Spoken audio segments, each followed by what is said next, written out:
Hello, dear learners. Welcome back to my channel Psychology Ki Pathshala, and I am back with the previous year questions on biopsychology sleep. Uh, right, because this is a very important topic, and ये बहुत ज़्यादा ये almost हर year में इससे questions आए हैं. So it is a very common topic of biopsychology जिससे कि बहुत ज़्यादा बहुत हमेशा questions आते हैं. सो बी इट टू क्वेश्चंस या एक ही क्वेश्चन आए, दो क्वेश्चन आ जाए, कभी तीन भी आ जाते हैं. So that's why this was a very important topic. So I have prepared these PYQs with the solution and with the explanation also. और इसके पहले मैंने स्लीप पर अपना लेक्चर भी डाला हुआ है. So if you have any queries related to that, you can go, you can visit, and you can learn from that. Pura detailed explanation of sleep is already given in my video. So okay, so let's start. According to the order of the frequency, arrange the following in ascending order. So alpha waves, beta waves, theta waves, and delta waves, you have to arrange it in ascending order. Ascending order means from smallest to the lowest. So smallest to lowest को हम hertz में you will see the frequency in the hertz, and the answer will be, क्या answer इसका होना चाहिए. तो of course सबसे पहले आता है असेंडिंग ऑर्डर की अगर बात हो रही है तो सबसे पहले आएगा delta waves, then theta waves, then आएगा योर क्या आना चाहिए, alpha, and then beta. So the answer, सबसे पहले arrange the following in the ascending order. छोटे से बड़ा आपको अरेंज करना है. सो ओके, छोटे से बड़ा का जब बात हो रही है तो ऑफकोर्स छोटे से डेल्टा आ रहा है. So first will be delta, then it will be, so the answer is delta, theta, alpha and beta. Delta, theta, 4 3 delta, theta, alpha, 4 3 1 2. So C is the correct answer. ये इस पे मत जाना. I think this is wrongly written by me by mistake. So 4 3 1 2 ascending order, because you are talking of the ascending order, छोटे से बड़ा. So basically क्या है, जो फ्रीक्वेंसी स्पेक्ट्रम होता है that is shifted towards the lower values जब drowsiness के टाइम होते हैं, right. So initially during the drowsiness the frequency spectrum is shifted towards the lower values. तो जब आप जितने ज़्यादा ड्राउजी रहोगे उतना आपका वैल्यूज़ लो होती जाएगी. So gradually increasing frequency, you can see that firstly it is delta waves, सबसे smallest है, then theta, then alpha and then beta. So it is delta, theta, alpha and beta. क्योंकि delta का सबसे कम है 0 to 4 hertz, then it is 4 to 8 hertz, then 8 to 13 hertz and 13 to 30 hertz, right. So this is the correct answer. The next question is, which of the following is the characteristic of stage 1 sleep? सो एक होता है emergent stage 1 और एक होता है stage 1. So of course you don't need to mix between this. So which of the following is the characteristics of the stage 1 sleep. जब हम emergent stage 1 की बात करते हैं और इनिशियल स्टेज 1 में एक डिफरेंस है.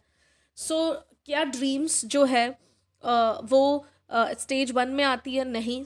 This is basically REM sleep का है. Difficulty being aroused is again a part of the REM sleep. Desynchronized EEG pattern is also a part of the other stages, but major muscle twitches जो है वो stage 1 में कौस आती है. Major muscle twitches means जब हम सोने की कोशिश करने लगते हैं तो होता ना, कभी कभी हम इधर पलटते हैं, फिर उधर पलटते हैं, you know, you are kind of trying to sleep.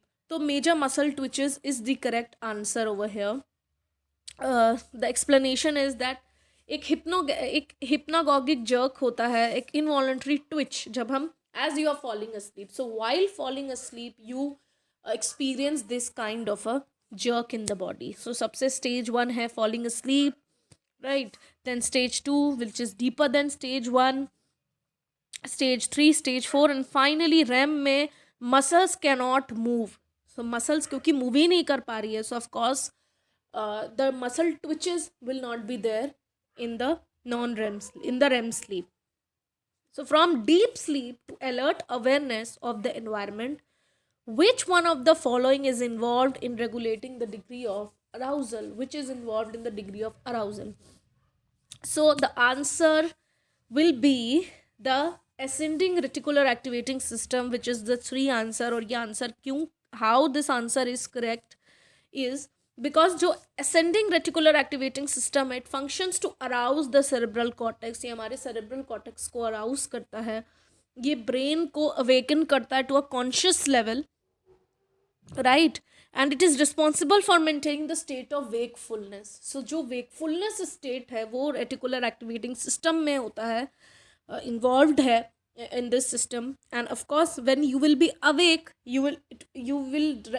the arousal की जो degree है वो regulate होती है. So of course the ARAS nodes represent the arousal side. So from this itself the answer is clear that degree of arousal कौन activate करता है, ascending reticular activating system will be the correct answer. Which of the following are the characteristics of non-REM sleep? So REM is the rapid eye movement and NREM is the non-rapid eye movement sleep. So when you're talking about the decrease in the heart rate, increase in the breathing rate, muscles are relaxed, increase in brain metabolic rate, जब हम non REM sleep की characteristics की बात करते हैं तो इसका जो करेक्ट आंसर होना चाहिए, क्या हार्ट रेट डिक्रीज होता है? Yes, the heart rate is decreased, breathing rate भी डिक्रीज हो जाता है. क्या नॉन रेम में there is a decrease in the heart rate, then increase in the breathing rate, muscles are relaxed, increase in metabolic. तो non REM में हमारा heart rate जो होता है वो क्या होता है, डिक्रीज रहता है, एंड हमारा मेटाबॉलिक रेट भी इंक्रीज रहता है. सो बेसिकली जब हम वेकफुलनेस की बात करेंगे, ऑफ कोर्स ये नॉन रेम बोल रहा है, तो नॉन रेम में आपका एक वेकफुलनेस की स्टेट भी होती है in the stage 1 where you are trying to sleep. तो वेकफुलनेस में हाई मेटाबॉलिक रेट होता है जो कि हमारे इंफॉर्मेशन प्रोसेसिंग और मेमोरी एनकोडिंग को सपोर्ट करता है कहीं ना कहीं. So the 1 will be the correct answer, क्योंकि हार्ट रेट डिक्रीज होता है नॉन रेम में, और मसल्स जो हैं वो मेटाबॉलिक रेट जो है वो इंक्रीज होता है. सो यू कैन सी जब हम नॉन रेम की बात कर रहे हैं तो नॉन रेम में क्या हमारा रेस्पिरेशन इंक्रीज होता है या डिक्रीज होता है? तो नॉन रेम में हमारा रेस्पिरेशन जो है वो डिक्रीज होता है, बट ऑप्शन में दिया है increase in the breathing rate. तो ऑफकोर्स इंक्रीज तो नहीं होगा, राइट? क्योंकि जब हम रेम स्लीप में होते हैं तो हमारी जो बॉडी है वो होम्योस्टेटिस स्टेट में वापस लेकर हमें आती है, राइट? और लेकिन जब हम एक्टिव हैं, जब हम नॉन रेम में हैं, थोड़े से एक्टिव होते हैं, तो क्या होता है कि हमारा हार्ट रेट भी डिक्रीज हो जाता है, हमारा ब्रीदिंग रेट भी डिक्रीज हो जाता है, हमारे मसल्स जो हैं वो रेम स्लीप. अगर यहाँ पे इसकी देखो मसल्स की भी बात करें तो यहाँ पे देखो हार्ट रेट भी कम हो रहा है, ब्लड प्रेशर भी कम हो जा रहा है, ब्रेन एक्टिविटी भी डिक्रीज हो रही है, बट मेटाबॉलिक रेट बढ़ रहा है, right?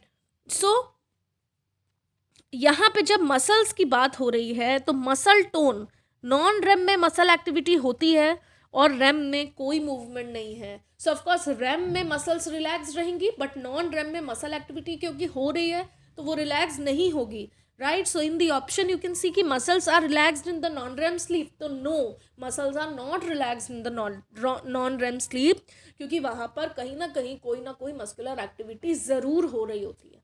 So the correct answer will be 1 and 4. ठीक है? So this chart needs to be, ये बहुत important है in terms of heart rate, blood pressure, क्या होता है physiological processes REM में और non-REM में. So this is important. Again, recently a stimulus was used to measure the depth of sleep. So whenever you are talking about the depth of sleep, क्या ECG और EEG दोनों involve है. सो कहीं ना कहीं डेप्थ ऑफ स्लीप में आपका electrocardiogram and इससे डेप्थ ऑफ स्लीप कब होगी आपका, दिस डेल्टा स्टेज पे, राइट। तो यहाँ पर लेकिन जब डेप्थ ऑफ स्लीप मेजर करने की बात आती है, so which is involve, it is electroencephalogram. Electroencephalogram basically is involved in the depth of sleep, right? Slow wave sleep, so which is known as the slow wave sleep. क्या 1 to 4 पूरे slow wave है? नहीं. 1 से लेकर 4 तक पूरी slow wave sleep नहीं होती है, तो ए तो वैसे भी गलत हो गया. नॉन रेम एंड रेम, इसका कोई मतलब नहीं है कि नॉन रेम में है कि रेम में, क्योंकि नॉन रेम में आपके 1 2 3 स्टेजेस सारे आ गए, तो ये भी गलत हो जाएगा. Stage 1 to 4 and REM sleep, this is also not a slow wave sleep, क्योंकि जहाँ 1 है वहाँ स्लो वेव नहीं है. So answer is stage 3 and stage 4. Why? क्योंकि जब हम यहाँ पे देखें द स्टेजेस ऑफ द उसके स्टेज और उसके सब स्टेट देखें, सबसे पहले आता है एक wake, then sleep and then sleep, right. तो जो सबसे पहली स्टेज एंड दूसरी स्टेज को लाइट स्लीप कहा जाता है. सो स्टेज 1 एंड स्टेज 2 जहाँ पे स्लीप स्पिंडल्स के कॉम्प्लेक्सेस भी होते हैं, that is the light sleep. But वहीं पर स्टेज 3 एंड स्टेज 4 को स्लो वेव स्लीप बोला जाता है, और डीप स्लीप में भी ये लोग इस स्टेज में रहते हैं. So slow wave sleep will be comprised of stage 3 and stage 4. अगर यहाँ पर भी देखो तो लाइट स्लीप में क्या है? नॉन रेम में स्टेज 1 एंड स्टेज 2 है, लेकिन डीप स्लीप में नॉन रेम एंड रेम ये वाले में delta waves are there. So stage 3 and stage 4 comprises of the deep sleep, right? Now next question, which is not the characteristic symptom of narcolepsy. Narcolepsy में this is a disorder, ये एक sleep disorder है narcolepsy, which is I have already given the detailed explanation in my sleep lecture series, तो you can go and watch it. But यहाँ क्योंकि हम अभी MCQs discuss कर रहे हैं, तो I can not explain everything. तो हिप्नोगैगिक हेलुसिनेशन, स्लीप पैरालिसिस, कैटाप्लेक्सी, ये तीनों सिम्टम्स होते हैं नार्कोलेप्सी के. बट नॉक्टर्नल माइक्लोनस ये किसका सिम्टम है? So you can see that this is a symptom of periodic live movement disorder. जब आपको पीरियोडिक लिव मूवमेंट डिसऑर्डर से आप सफ़र करोगे, तो ये एक स्लीप रिलेटेड माइक्लोनस सिंड्रोम है या नॉक्टर्नल माइक्लोनस सिंड्रोम है, राइट. और ये इसका एक तरीके का एक पीरियोडिक लिव मूवमेंट होता है. सो ये जो सिम्टम है ये इसका हिस्सा है. दैट इज़ वाई नार्कोलेप्सी का ये पार्ट नहीं है, क्योंकि नार्कोलेप्सी में 3 सिम्टम्स मोस्टली होते हैं, hypnagogic hallucinations, sleep paralysis and cataplexy. ये सारा आई हैव ऑलरेडी डिस्कस, तो आप वहाँ जाकर उसको ज़रूर से देखिए, क्योंकि because if you have studied my sleep lecture series will be able to solve this very very easily, right. अब बात करते हैं असर्शन रीज़न की. सो असर्शन रीज़न सॉल्व करने का भी तरीका आई हैव ऑलरेडी एक्सप्लेन्ड कि यहाँ पे 2 कंडीशंस होती है. 2 कंडीशंस कैसी होती है, राइट. सबसे पहले तो हमें ये देखना होता है कि क्या A ट्रू है और क्या R भी ट्रू है. सो जब A एंड R दोनों ट्रू होते हैं तब हम आगे की बात करते हैं. बट अगर A सही है, R गलत है, हम आगे नहीं बढ़ सकते. उसी तरीके से जब A गलत है और R सही है, हम आगे नहीं बढ़ सकते. सो फॉर दिस अंडरस्टैंडिंग, जब हमें ऑप्शन B और C में तक आना है, तो ऑप्शन B और C तक आने के लिए मेरे पास A और R दोनों सही होने चाहिए, राइट. सो जब ये A और R दोनों सही होता है, तो हम यहाँ पे डिसाइड कैसे करेंगे कि R is the correct explanation और नॉट. तो A और R के बीच में एक आता है B. This B represents the because, क्योंकि जिसको कहते हैं. सो क्या ये इस वजह से हो रहा है, क्योंकि ये ऐसा इसलिए हो रहा है, क्योंकि ये हो रहा है. सो जब हम बिकॉज के थ्रू इसको आंसर करने की कोशिश करते हैं, so this assertion reason becomes very very easy. तो जहाँ पर A क्या बोल रहा है, sleep fulfils a critical biological function. क्या स्लीप एक बायोलॉजिकल फंक्शन को फुलफिल करता है? This is a very true answer कि येस, स्लीप बायोलॉजिकल फंक्शन को फुलफिल करता है. और क्या स्लीप होम्योस्टेटिस रिस्टोर करता है? येस, ऑफ कोर्स स्लीप एक होम्योस्टेटिस को रिस्टोर करने की कोशिश करता है.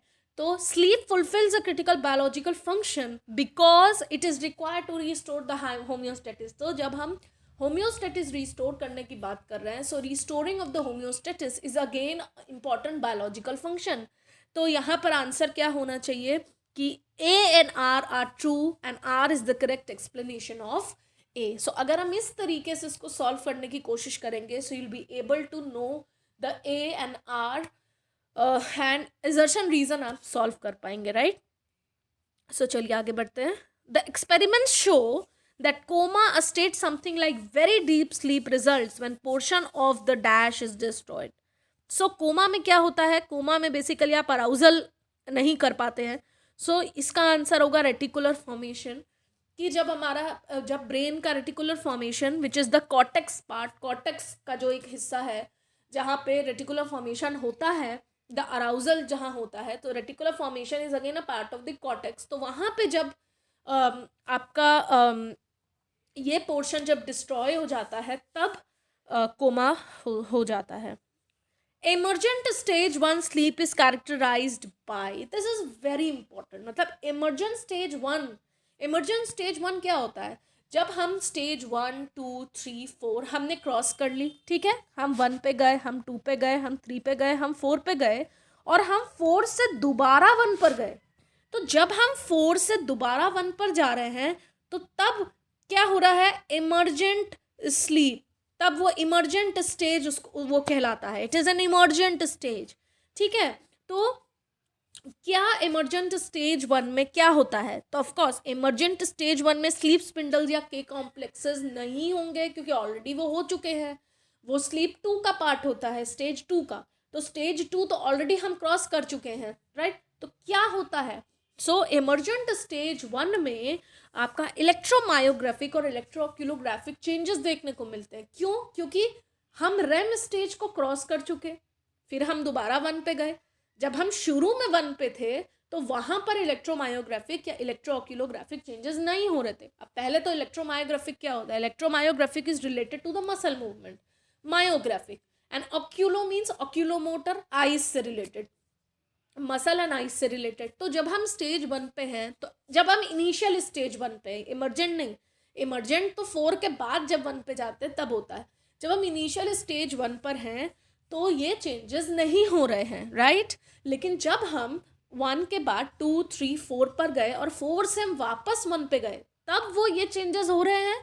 तो इसको कहते हैं इमर्जेंट। और ये चेंजेस क्यों होते हैं, क्योंकि हम रेम स्टेज को पार कर चुके होते हैं। और रेम में रैपिड आई मूवमेंट स्लीप होता है, जहाँ पर हम आपकी मसल्स जो हैं, वहाँ आपकी मस्कुलर एक्टिविटी हो रही है ना, 1 2 3 4 में मस्कुलर एक्टिविटी भी हो रही है, 4 में थोड़े रिलैक्सड होते हैं मसल्स, लेकिन 2 3 इसमें तो हो रहा है। तो अब मायोग्राफिक भी चेंजेस आपके शो होंगे इमर्जेंट में। एंड रैपिड आई मूवमेंट है तो आई मूवमेंट भी हो रहा है, तो ऑक्यूलोग्राफिक। तो यहाँ पे जो करेक्ट आंसर होगा that will be B and C, right. अब इसको एक बार पढ़ भी लेते हैं। That is why I have come up with the explanation, कि कोई भी आंसर ऐसे ही नहीं होना चाहिए, आपको समझ भी आना चाहिए। So once the sleepers reach stage 4 EEG, they stay there for a time, and फिर से वो रिट्रीट करते हैं स्टेज 1। लेकिन जब वो स्टेज 1 पर गए तो things are not the same जब वो पहले थे। जो इनिशियल EEG 1 है, इनिशियल स्टेज 1 EEG था, वहाँ पे कोई भी इलेक्ट्रोमायोग्राफिक इलेक्ट्रोक्यूलोग्राफिक चेंजेस नहीं होते।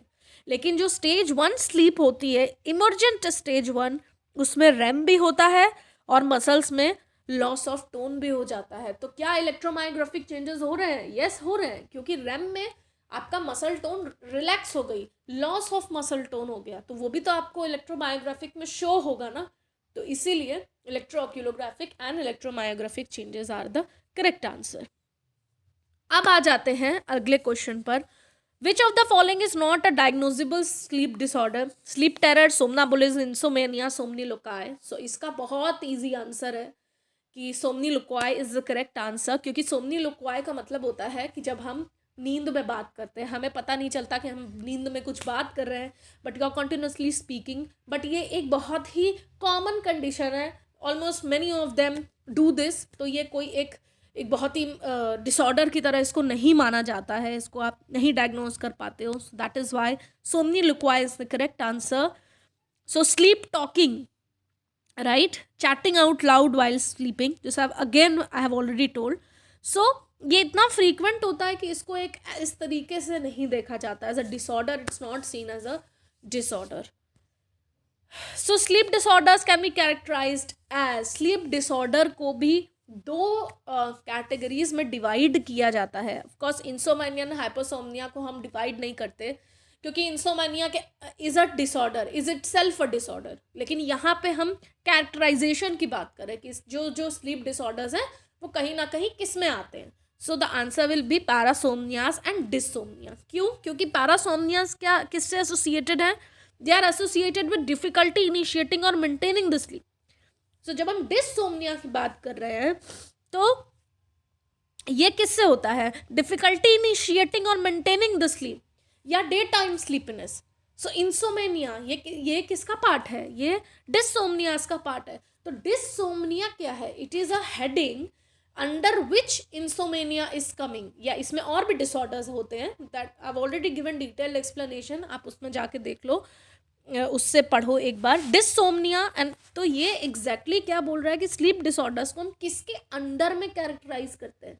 तो कुछ डिसऑर्डर्स डिसोमनिया के अंदर आते हैं और कुछ पैरासोमनियास के अंदर आ जाते हैं, राइट. तो जैसे पैरासोमनिया में abnormal behaviour of physiological events occurring during sleep, जैसे स्लीप वॉकिंग था, है ना. तो ये स्लीप वॉकिंग क्या है? इट इज कमिंग अंदर पैरासोमनियास. स्लीप वॉकिंग इसमें आता है. और डिसोमनिया क्या है? जैसे मान लो डिफिकल्टी इनिशिएटिंग और मेंटेनिंग द स्लीप, तो इंसोमेनिया. तो insomnia is a kind of a dyssomnia, right. Which of the following is the sleep disorder in which person is physically active during the REM sleep? कौन सा ऐसा disorder है जहाँ पे physically active होता है वो? So of course REM sleep behaviour disorder, जहाँ पे वो फिजिकली एक्टिव होता है. रैपिड आई मूवमेंट, क्यों? क्योंकि rapid eye movement sleep disorder एक पैरासोमनिया है, ठीक है, which is characterised by dream enactment behaviours, right. तो इसमें क्या होता है? कहीं ना कहीं आपके ड्रीम एनैक्टमेंट के बिहेवियर्स होने लगते हैं, जहाँ पे आप थ्रैश करते हो, पंच करते हो, किक करने लगते हो. सो जो भी आप सपने में देख रहे होते हो, राइट. तो इसमें क्या है? आप हैंड जेस्चर्स भी यूज़ कर सकते हो, वॉलेंट हो जाते हो. तो दैट इज़ वाई यहाँ पे जो क्वेश्चन पूछ रहा है कि कौन सा ऐसा स्लीप डिसऑर्डर है जहाँ पे पर्सन फिजिकली एक्टिव है, where the person is physically active. तो that is the rapid eye movement sleep behaviour disorder which is a parasomnia, right, जो कि किससे कैरेक्टराइज्ड होता है? ड्रीम इनैक्टमेंट बिहेवियर्स से, which is emerging during the loss of REM sleep एटोनिया, right. क्योंकि REM sleep एटोनिया का loss हो गया है, मतलब कि आप हैंड जेस्चर्स, पंचिंग, किकिंग ये सब यूज़ करते हो. लेकिन नार्कोलेप्सी क्या है? कि आप दिन के समय सो रहे हो, है ना. People with narcolepsy find it hard to stay awake for longer periods of time. वो सडनली सो जाते हैं, राइट. कैटाप्लेक्सी क्या है? जहाँ पे स्ट्रॉन्ग इमोशंस आपके कहीं ना कहीं ब्रीफ मस्कुलर वीकनेस को ले आते हैं. But cataplexy is a symptom of narcolepsy. ये एक सिम्टम है नार्कोलेप्सी का. तो वैसे भी आपका कैटाप्लेक्सी तो कट गया. सोमनाबुलिज्म अभी आपने पढ़ा कि it is known as the sleep talking, तो ये भी कट गया, क्योंकि यहाँ पे तो आप बातें कर रहे हो. लेकिन और नार्कोलेप्सी क्या है? इट इज अ नार्कोलेप्सी के अंदर आपका कैटाप्लेक्सी आता है. नार्कोलेप्सी में आप सो जाते हो, हैवी एक्सेसिव स्लीपीनेस अकर. तो the answer will B rapid eye movement sleep behaviour disorder, क्योंकि यहाँ पर आपका लॉस ऑफ मसल एटोनिया हो जाता है और आप हैंड जेस्चर्स को यूज़ करते हो, आप वॉलेंट भी हो जाते हो, थ्रैशिंग, किकिंग एंड ऑल, ठीक है. So match list 1 and list 2. अब यहाँ पर मैच डाउन करना है. तो स्टेज 1 में क्या होता है? स्टेज 1, अब यहाँ पे देखो, मैच करने की कोशिश करो. Single large negative wave followed by large positive wave. तो यहाँ पे आपको ये मैच करना है. स्लीप स्पिंडल्स, अगर आपको waxing and waning burst of 12 to 14 hertz wave ये पता है, बी का आंसर होगा 1. So B is related to 1, right. Sleep spindles जहाँ पे 12 से 14 हर्ट्ज का है, तो बी का ऑप्शन देखो. अब देखो, अब बी का अगर हम यहाँ देखें तो तीनों में बी है. बी इज 1, तो 1 से काम नहीं चलेगा और आगे वाला भी आना चाहिए. बिल्कुल। तो बी स्लीप स्पिंडल 12 से 14 हो गया। उसके बाद क्या हुआ, के कॉम्प्लेक्सेस। के कॉम्प्लेक्सेस में क्या होते हैं, एक नेगेटिव वेव होती है, फिर पॉजिटिव वेव हो जाती है, राइट। ऐसे ऐसे स्लीप स्पिंडल्स होते हैं। तो दिस इज, ये क्या हो जाएगा, के कॉम्प्लेक्सेस। सी विल बी 4, तो सी ऑप्शन 4 हो जाएगा। अब आपका एक ऑप्शन एलिमिनेट हो गया, बस 2 बचे। अब आपको तीसरा भी जाना पड़ेगा। तीसरा स्टेज 3 में क्या होता है, स्टेज 3 क्या है, stage 3 occasional presence of delta waves. So D का 3 हो जाएगा। So the correct answer will be A 2143। क्यों, क्योंकि after the eyes are shut and the person prepares to go to sleep. अब ये पूरा एक्सप्लेनेशन है मैच द कॉलम का, इसको बहुत ही ध्यान से सुन लेना। ऑल्सो डिटेल्ड एक्सप्लेनेशन वाले में तो मैंने बताया ही था, बट ऑफकोर्स इसमें भी क्योंकि एमसीक्यू है तो इसलिए आई एम एक्सप्लेनिंग अगेन, फिर से देख लो। After the eyes are shut and the person prepares to go to sleep, alpha waves आती है 8 से 12 हर्ट्स की, right. Alpha waves of 8 to 12 hertz begin to punctuate the low voltage high frequency waves of alert wakefulness. क्या होता है, low voltage high frequency waves, क्योंकि शुरू में फ्रीक्वेंसी ऑफ वेव्स हाई रहता है, राइट, और लास्ट आते आते डेल्टा वेव्स में लो फ्रीक्वेंसी हो जाती है। तो जब हम स्टेज 1 की बात कर रहे हैं तो stage 1 is known as low voltage high frequency EEG signal. ये भी आपका सॉल्व हो गया है ना, ये वाला। उसके बाद ग्रेजुअल इंक्रीज होता है ईईजी वोल्टेज में and a decrease in EEG frequency. फिर वोल्टेज बढ़ता है और फ्रीक्वेंसी कम होने लगती है। तो शुरू में आपकी फ्रीक्वेंसी ज़्यादा होती है बट वोल्टेज कम होता है, लेकिन आगे जाते जाते आपकी फ्रीक्वेंसी कम हो जाती है बट वोल्टेज बढ़ जाता है। फिर उसके बाद स्टेज 2 में slightly higher amplitude and lower frequency होती है ना। 2 वेव स्टेज 2 में के कॉम्प्लेक्स है स्लीप स्पिंडल। के कॉम्प्लेक्स क्या है, सिंगल लार्ज नेगेटिव वेव मतलब upward deflection followed by single large positive wave downward, मतलब upward downward upward downward upward downward. तो जो अपवर्ड जा रही है वो क्या है, नेगेटिव है, और जो डाउन आ रही है वो पॉजिटिव है। तो के कॉम्प्लेक्सेस भी आपका सॉल्व हो गया, मैच द कॉलम। अब यहाँ पे stage 3 EEG is defined by the occasional presence of delta waves. Delta waves क्या होती है, लार्जेस्ट एंड स्लोएस्ट EEG है जिसकी फ्रीक्वेंसी सिर्फ 1 से 2 हर्ट्स होती है। लेकिन स्टेज 4 में प्रीडोमिनेंस ऑफ डेल्टा वेव होता है। सो स्टेज 4 में भर भर के डेल्टा वेव्स होती हैं, लेकिन स्टेज 3 में ओकेजनल प्रेजेंस आता जाता रहता है डेल्टा वेव्स का। तो ये चारों मैच द कॉलम सॉल्व हो गया and the correct answer is 2143 ए वाला हिस्सा। सो स्लीप स्पिंडल ये हो गया, राइट। एक बार इसको मैच भी कर ही देते हैं थोड़ा सा कोशिश करके। स्लीप स्पिंडल हो गया आपका ये, के कॉम्प्लेक्सेस हो गए आपके ये, स्टेज 3 आपका हो गया ये, और स्टेज 1 हो गया आपका ये। सो ए का 2, बी का 1, सी का 4 एंड डी का 3।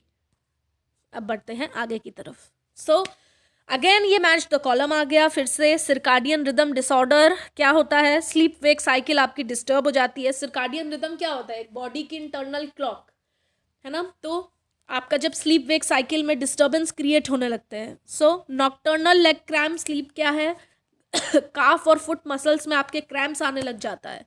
रेस्टलेस लेग सिंड्रोम क्या है, sensation is legs causes movement and loss. और स्टेज 3 एक्सट्रीम एजिटेशन। तो आंसर क्या होगा, ए का 4 हो जाएगा, बी का 3 हो जाएगा, रेस्टलेस लेग सिंड्रोम 2 हो जाएगा and then 1। So correct answer is the D part. इसका भी एक्सप्लेनेशन है, ऑफ कोर्स पढ़ लो। Restless leg syndrome is a condition that causes very strong urge to move the legs, है ना। तो ऑफ कोर्स इसमें आपका मूवमेंट का लॉस हो जाता है, तो रेस्टलेस लेग सिंड्रोम वैसे ही क्लियर हो गया। नॉक्टर्नल लेग क्लैम्प्स जो है वो क्या आता है, it is basically pain produce करता है, स्लीप डिस्टर्ब करता है, और जो सिम्टम होते हैं उसमें कहीं ना कहीं आपके काफ और फुट भी इन्वॉल्व रहते हैं। नॉक्टर्नल लेग भी आपका सॉल्व हो गया। सर्काडियम रिदम क्या होता है, ये एक इंटरनल क्लॉक होती है जो डिस्टर्ब हो जाती है। सो अगेन ये भी सॉल्व है। एंड एजिटेशन क्या होता है, एक इरिटेबिलिटी होना। तो जब हम शुरू के स्टेजेस में हैं, जब हम स्टेज 3 आ गए तो कहीं ना कहीं एक्सट्रीम एजिटेशन होने लग जाता है ना, क्योंकि डेल्टा वेव्स का ओकेजनल प्रेजेंस हो रहा है, कहीं ना कहीं सीवियर लेसलेसनेस होने की कोशिश हो जाती है स्टेज 3 में कभी कभी. सो ये आपका दिस इज ऑल्सो सॉल्व्ड. अब आ जाते हैं लास्ट पे. सॉरी आंसर रिलीज हो गया था बट इतना जल्दी आपने देखा नहीं होगा. तो ड्रीम्स किस में आती है? Dreams are a part of REM sleep, right. Apnoea क्या होता है? Waking up as one stop. आपको लगता है कि सांस नहीं आ रही है, इसमें क्या होता है, सांस आना बंद हो जाती है. So you wake up as you stop breathing. Cataplexy narcolepsy का सिम्टम है और नाइट टेरर्स नॉन रेम में आता है. तो the correct answer will be A का 1, बी का 2, सी का 3 एंड डी का 4. So this is the correct answer, right. 1 ये ऑप्शन गलत है, सॉरी ये गलत ऑप्शन आ गया है. आंसर मैंने सही लिखा था, ऑप्शन कुछ गलत हो गया है. 1 2 3 4 इज द करेक्ट आंसर. तो this is the correct answer. इसमें कुछ ऐसा बताने की ज़रूरत नहीं है. कैटाप्लेक्सी कई बार बता चुके हैं. ड्रीम्स आप उसमें भी देखोगे तो आपको दिखाई देगा जो इसके पहले वाला चार्ट था कि किसमें क्या होता है ना. नाइट टेरर्स जो है वो नॉन रेम में आते हैं. So this is the entire, ये पूरा MCQ था जो बहुत इंपॉर्टेंट था और जो कई बार आया है, right. So I think this will really help you a lot in the preparation. ये कहीं ना कहीं आपको बहुत मदद करेगा. तो